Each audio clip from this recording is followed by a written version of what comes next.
It's a Friday evening in a traditional pub of Sheffield. Some are having a glass or two after work as usual, and some are enjoying a pre-weekend pint.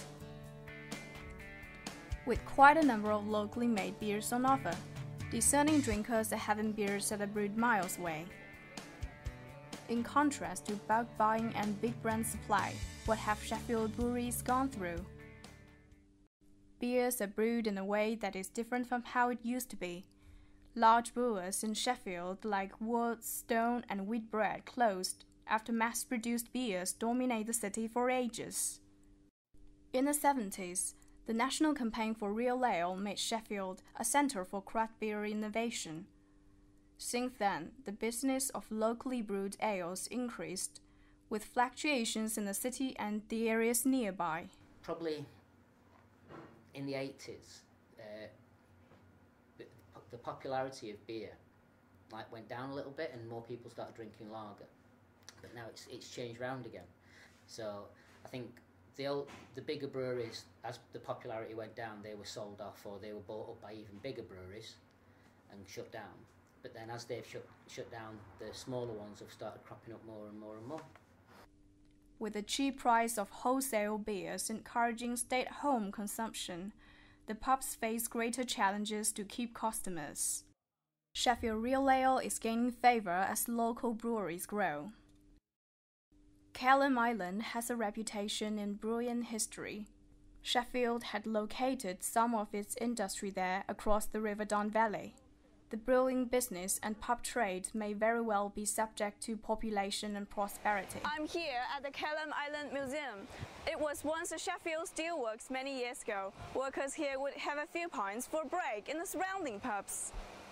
Kelham Island Brewery became the first new independent brewery in the city in almost 100 years.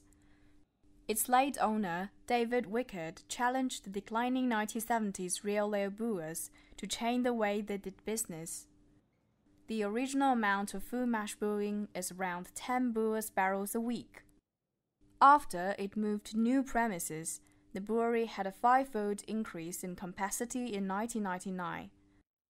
About a decade later, it doubled its size again.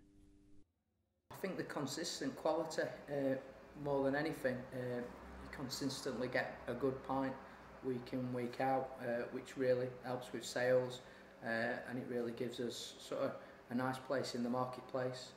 Without actually moving to a different premises, we can't make any more beer, and we'd have to sort of brew in a day what we brew now in a week. And we like it down at Kelham Island, we like where we are, and we just like the scale that we're at. We don't really want to go any bigger. With the Peak District in its neighbourhood, Sheffield Breweries have access to clean water and large areas of farms. 3 generations had been working on the farms, and the family business of Bradfield Brewery is going on. Farmer's Blonde had been awarded at the Best Brewed Beer 2 years ago. 5 seasonal beers are available. The brewery does telesale and makes deliveries to different areas on different days of a week.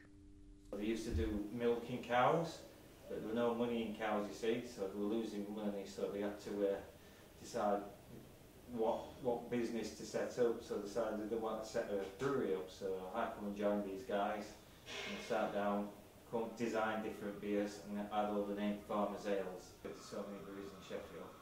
So much competition, so you're not fighting against the other breweries, you can work together.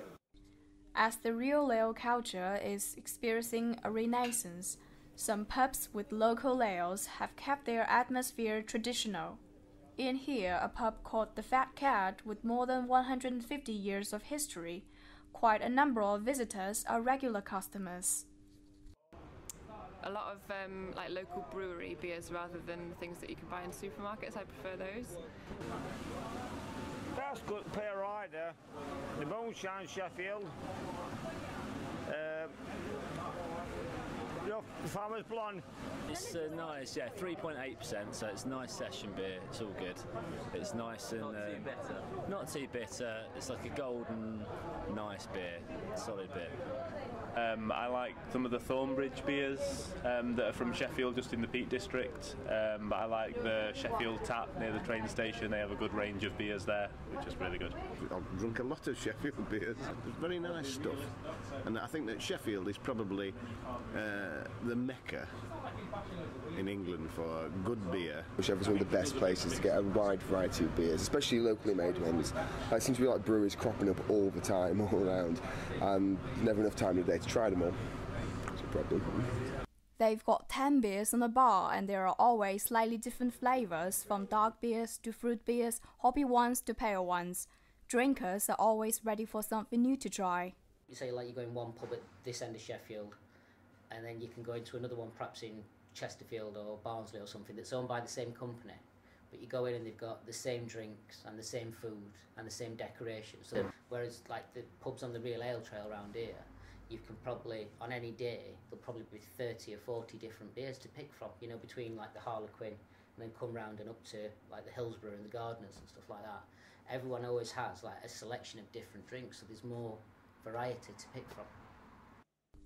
Breweries don't lose the marketplace of their products despite small scale. The Blue Bee Brewery, a micro one, sells its beers around South Yorkshire and to Derby and Greater Manchester. Why is it the Blue Bee then? The glass, that's the only colour that stands out. Doesn't matter what colour the beer is. Brewing usually happens on every Tuesday and Friday. The brewer is busy washing and racking casks for the rest of a week.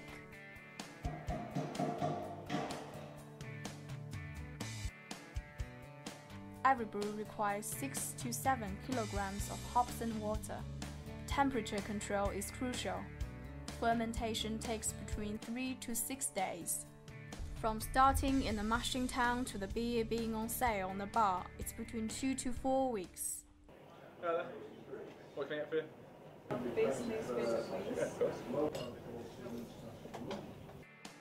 The passion for real ale goes hand in hand with the rise in local brewing business, and every pint is made in Sheffield.